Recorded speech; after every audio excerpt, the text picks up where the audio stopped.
Marathons అనేవి చాలా danger. ఇప్పుడు ఆ మ్యారథాన్లో ఒక 5,000 మంది పరిగెత్తే ఒక 3-4 అరే రోజు పరిగెద్దాంరా అని ఉంటారు. తప్పకుండా డాక్టర్ని కన్సల్ట్ అయ్యి నడుము నొప్పి, మోకాలు నొప్పి.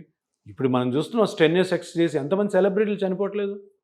అమ్మో, కర్ణాటకలో ఒక ఆయన చనిపోయారు, ఆంధ్రప్రదేశ్లో ఒక పొలిటీషియన్ చనిపోయారు. ఇంక మనం జిమ్ వల్ల. మన రీల్స్లో చూస్తా ఉన్నాం, డాన్స్లు వేస్తూ చనిపోయేవాళ్ళు, జిమ్ములు చేస్తూ ఎన్ని సార్ చనిపోయేవాళ్ళు. ఎందుకు సార్ మొన్న చాలా పెద్ద మీరు అన్నట్టు కరెక్ట్గా ఒక అమ్మాయి స్టేజ్ మీద ఏదో ఫేర్వెల్ స్పీచ్ ఇచ్చి కొలాప్స్ Collapse అయిపోయింది. అయిపోయింది. మొన్న బ్యాడ్మింటన్ ఆడుతూ పడిపోయాడు. పడిపోయాడు. అన్నీ కూడా ఇవన్నీ అందరూ అర్థం చేసుకోవాలని సింపుల్, అది రాకెట్ సైన్స్ ఏం కాదు. హెవీగా స్ట్రెయిన్ అయినప్పుడు హార్ట్ సడన్గా స్టాప్ అయిపోతుంది, అంతే కదా. ఏ జబ్బు లేనివాడు ఆ ఎక్సర్సైజ్ చేస్తే చనిపోయాడంటే ఆ ఎక్సర్సైజ్ నీ బాడీకి సరిపోలేదు. అంతే, ఎక్కువ ఆక్సిజన్ రిక్వైర్మెంట్, హార్ట్ బాగా ఫాస్ట్గా కొట్టుకుంది, ఫిబ్రిలేషన్లోకి పోయింది, హార్ట్ స్టాప్ అయిపోయింది, అంతే. దానికంటే వేరేది ఏమి ఉండదు. ఆల్రెడీ డిసీజ్ ఉన్న వాళ్ళకి ఏదైనా వేరేది ఎక్స్ప్లెయిన్ చేయొచ్చు, కానీ ఇప్పుడు ఈ చనిపోయిన వాళ్ళందరూ కూడా మంచి కండలు, సూపర్ బాడీ ఉన్నవాళ్లే.